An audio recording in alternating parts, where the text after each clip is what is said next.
आज नए chief justice ने हलफ उठा लिया। हमने पिछले वीलॉग में बात की थी कि कौन से चैलेंजेस हैं जो उन्हें दरपेश हैं।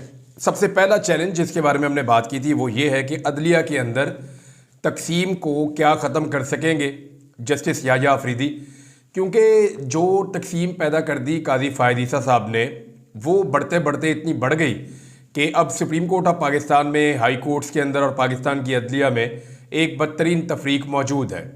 क्या उसे ख़त्म करेंगे? तो उस पर पहला छिक्का लगाया नए चीफ जस्टिस ने, तो आप उससे क्या उम्मीद कर सकते हैं? यानी जो पहला कदम उठाया वो बहुत बड़ा कदम है। आते ही उन्होंने कहा जी कि प्रैक्टिस एंड प्रोसीजर कमेटी जो है वो मैं बहाल कर रहा हूँ, और जस्टिस अमीनुद्दीन खान जिन्हें अपनी चॉइस के मुताबिक सदारती ऑर्डिनेंस के बाद काजी फ़ायद ईसा साहब ने अपने साथ शामिल किया था कमेटी में, उन्हें निकाल के बाहर कर दिया।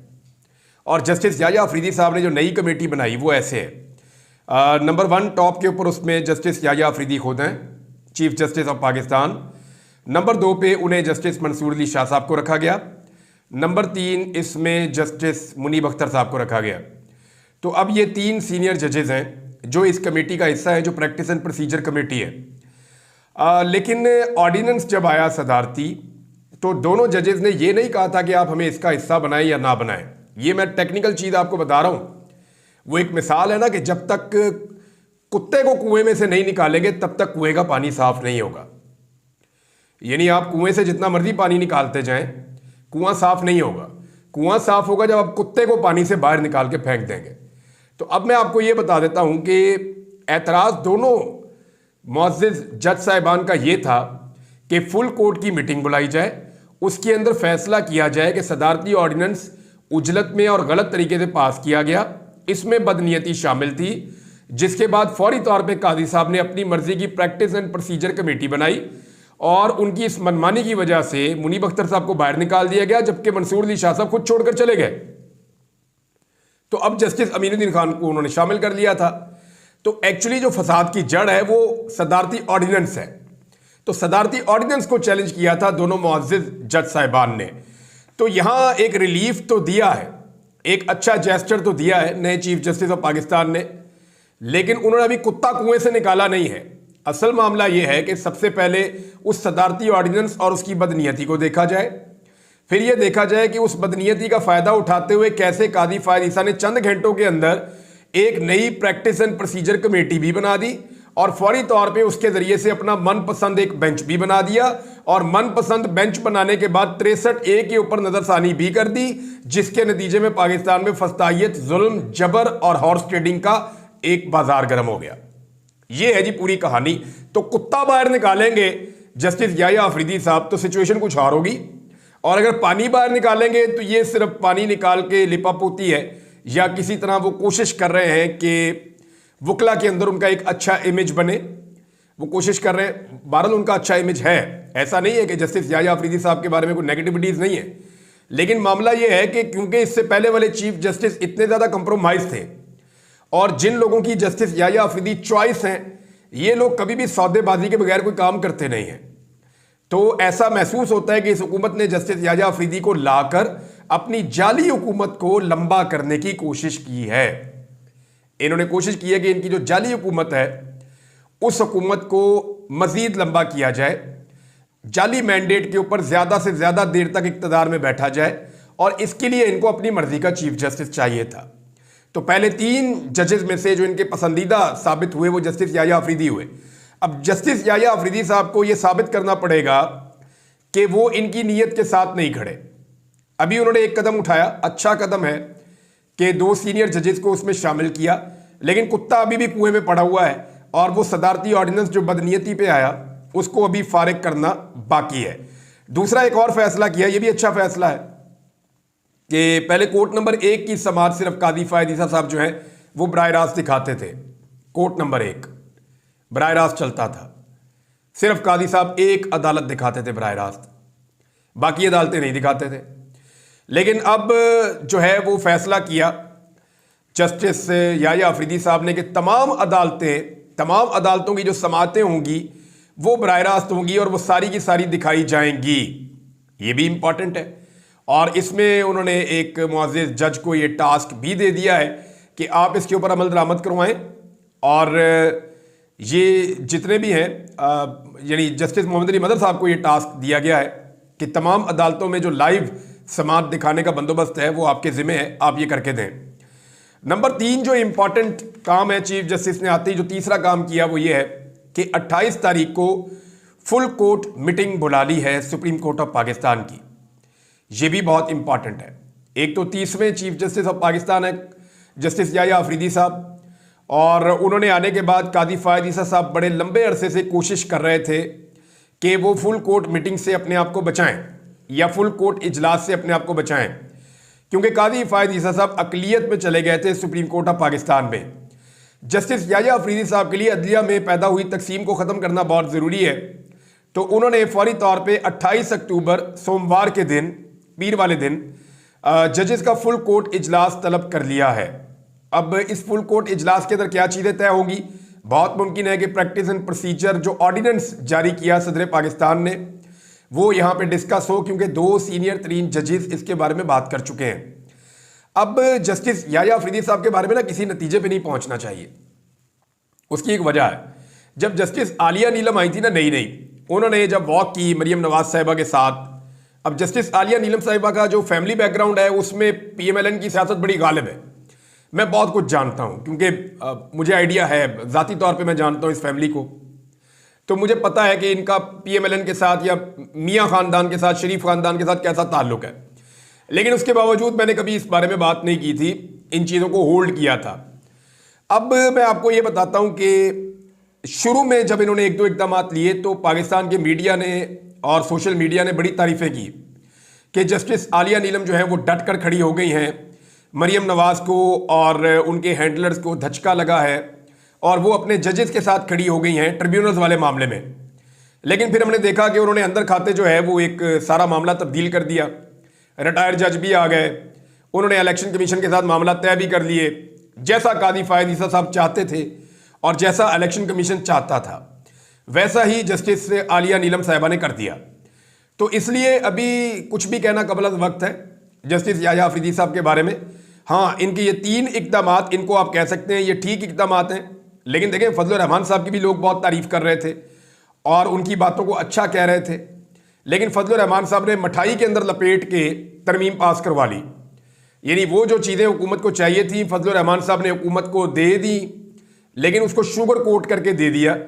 यानी पाकिस्तान तहरीक इंसाफ के लोगों से या सोशल मीडिया पाकिस्तान का जो है या पाकिस्तान की आवाम से तारीफ़ें करवाने के बाद पूरी कौम को फजल रहमान साहब ने मायूस किया। तो इसलिए जो है वो किसी भी नतीजे पे पहुंचने से बेहतर है कि इवेंट टू इवेंट देखा जाए, हर वाक़े में देखा जाए कि क्या ये चीफ जस्टिस ऑफ पाकिस्तान इंसाफ कर रहे हैं, इस मामले में नाइंसाफ़ी कर रहे हैं या इस मामले में इंसाफ कर रहे हैं, तो चीज़ें ज़्यादा क्लियर और आसान हो जाएंगी। बहरहाल सोमवार को फुल कोर्ट मीटिंग होने जा रही है, इसमें कुछ बड़ी खबरें निकलने की तवक्को है। देखते हैं कि सोमवार वाले दिन क्या होगा। और अब कुछ और चीज़ें हैं वो भी मैं आपके साथ, देखिए एक तो प्रेशर था, ये मानना पड़ेगा। सारे वकला ये कह रहे थे, तंजीमें ये कह रही थी, अवाम ये कह रहे थे कि जस्टिस मंसूर अली शाह साहब को चीफ जस्टिस ऑफ पाकिस्तान होना चाहिए। अब तीसरे नंबर से आके जस्टिस याह्या अफरीदी बन तो गए, लेकिन प्रॉब्लम यह है कि उनको अपनी एक्सेप्टेंस पैदा करनी पड़ेगी सबको। यानी सिर्फ ये जरूरी नहीं होता कि आप चीफ जस्टिस ऑफ पाकिस्तान है, वो तो कादी फ़ायद ईसा भी थे, कौन मानता था?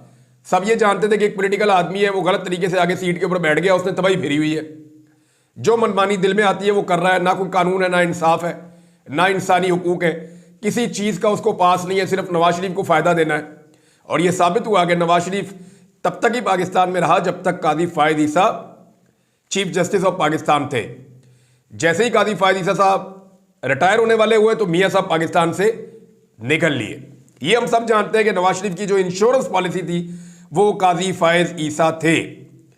बहरहाल अब वकला के अंदर और ये सारी चीज़ों के अंदर एक अच्छा इमेज क्रिएट करने के लिए भी याह्या अफरीदी साहब ये अच्छे इकदाम ले सकते हैं, लेकिन फैसला तब होगा जब वो इस जाली इलेक्शन को, जो इस वक्त पाकिस्तान का सबसे बड़ा मसला है, वो अवामी मैंडेट है, पाकिस्तान का और कोई मसला नहीं है। पाकिस्तान का इस वक्त सबसे बड़ा मसला ये है कि एक ऐसी हुकूमत पाकिस्तान में लाकर मुसल्लत कर दी गई है जो लिजिटिमेट ही नहीं है, जिन्हें लोगों ने वोट ही नहीं डाले हुए, यानी जबरदस्ती लाकर कुछ पपेट्स बिठा दिए गए हैं और उनके जरिए से निजाम चलाने की कोशिश की जा रही है। इसके नतीजे में हो क्या रहा है? अवाम किसी और से मत देख रही है, उनकी राय कुछ और है, हुकूमत की राय कुछ और है।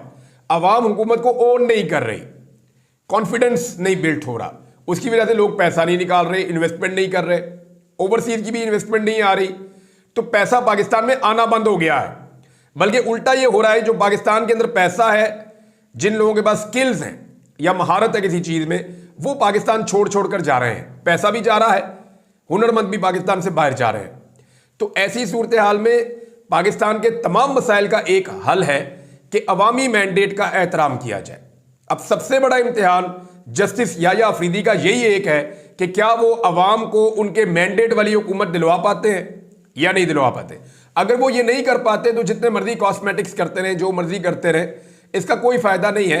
ये मुल्क नाइंसाफी के ऊपर खड़ा है, या हुकूमत उन लोगों की है जिन्हें वोट नहीं पड़े हुए, तो ये सारा निज़ाम ही जाली होगा। और इस जाली निज़ाम की जाली आईनी तरमीम के नतीजे में एक चीफ जस्टिस बने हैं। अब उन पर डिपेंड करता है कि वो जाली तरीके से जो चीफ जस्टिस उनको बनाया गया है वो इसको कंटिन्यू करते हैं, या फिर वो इस जालसाजी के खिलाफ खड़े होते हैं और वो आकर ये कहते हैं अपने साथियों समेत कि ये ज्यादती और जुल्म हुआ है, हम पाकिस्तानियों को इंसाफ देंगे। ये सबसे बड़ा जुर्म है किसी मुल्क में कि करोड़ों लोग वोट डालें और आप हुकूमत किसी ऐसे को दे दें जिसे वोट पड़ा ही ना हो। एक चीज मैं आपके साथ और शेयर करता हूं। एक बड़ी बारीक वारदात डाली जा रही है पाकिस्तान तहरीक इंसाफ में। इमरान खान ने एक दफा नहीं 1000 दफा कहा है कि मेरी बीवी का और मेरी बहनों का सियासत से कोई ताल्लुक नहीं है। अब अली अमीन गंडापुर का भी स्टेटमेंट आया और बहुत सारे लोगों का भी आ रहा है। पीटीआई के अंदर से लोग कह रहे हैं कि जी बुशरा बीबी से मुशावरत हो रही है। क्यों जी? वो कौन है? देखें, वो इमरान खान की अहलिया है, उन्होंने कुर्बानी दी है और बेशुमार लोग हैं जिन्होंने कुर्बानी दी है। इमरान खान के नजरिए के लिए बहुत सारे लोगों ने कुर्बानी दी, बुशरा बीबी ने कुर्बानी दी, उनके ऊपर बड़ा जुल्म हुआ, ज्यादती हुई, जबर हुआ। मुझे उनके साथ हमदर्दी भी है, मैं उनके साथ खड़ा भी हूं। लेकिन सियासत में बकौल इमरान खान के उनके खानदान का कोई रोल नहीं है। लिहाजा पाकिस्तान तहरीक इंसाफ की जो बुनियाद है, जिसकी वजह से लोग पाकिस्तान तहरीक इंसाफ के साथ खड़े हैं, वो ये है कि इमरान खान की बहनों का, इमरान खान की बीवी का सियासत में किसी किस्म का कोई किरदार नहीं है। अब ये जो बारीक वारदात है ये डाली जा रही है कि जी फलां फैसला रीमा खान ने किया, फलां फैसला बुशरा बीबी ने किया, तो जनाब इनके फैसले आपस में टकरा गए तो तहरीक इंसाफ में इक्तदार की जंग चल पड़ी, इमरान खान की जानशीनी की लड़ाई चल रही है। इस किस्म की चीजें जो है वो अब मार्केट में फेंकी जा रही हैं, जानबूझकर ये किया जा रहा है। एक तो बुशरा बीबी को किसी किस्म की सियासत में दिलचस्पी नहीं होनी चाहिए, वो उनको दिलचस्पी सिर्फ अपने शौहर की हद तक होनी चाहिए, उनकी बहनों को भी अपने भाई की हद तक होनी चाहिए। पाकिस्तान तहरीक इंसाफ एक पॉलिटिकल पार्टी है, सबकी पॉलिटिकल सोच होनी चाहिए, सब अपनी पॉलिटिकल बात जरूर करें, लेकिन इस पॉलिटिकल पार्टी में जो फैसले हैं वो पॉलिटिकल लोग करें, या इमरान खान साहब उनके लीडर हैं वो ये फैसले करें, या इमरान खान साहब किसी को मैंडेट दें। इमरान खान ने कभी अपनी बीवी को या अपनी बहनों को पॉलिटिकल फैसलों का मैंडेट नहीं दिया, बल्कि जेल से ऐसी खबरें भी आई कि इमरान खान साहब ने कहा जी मेरी बहनों को पॉलिटिक्स से दूर रखा जाए और मेरी बीवी का भी सियासत में कोई किरदार नहीं। वो बार बार ये बयान देते रहे हैं कि मेरी बीवी तो सियासत ही नहीं करती, पकड़ के आपने अंदर बंद कर दिया है। अब अगर बुशरा बीबी की सियासत के बारे में आप खबरें चलाएंगे या पाकिस्तान तहरीक इंसाफ के लोग खुद कहेंगे कि ना बुशरा बीबी फलां सियासी फैसला करवा रही हैं, फलां फैसला करवा रही हैं, फलां मशवरा दे रही हैं, तो इसका मतलब क्या हुआ? इसका मतलब यह हुआ कि वो एक सियासी खातून है और अगर उन्हें सियासी केसेस में गिरफ्तार किया गया तो वो एक तरह की जस्टिफिकेशन पैदा करने की कोशिश करेंगे।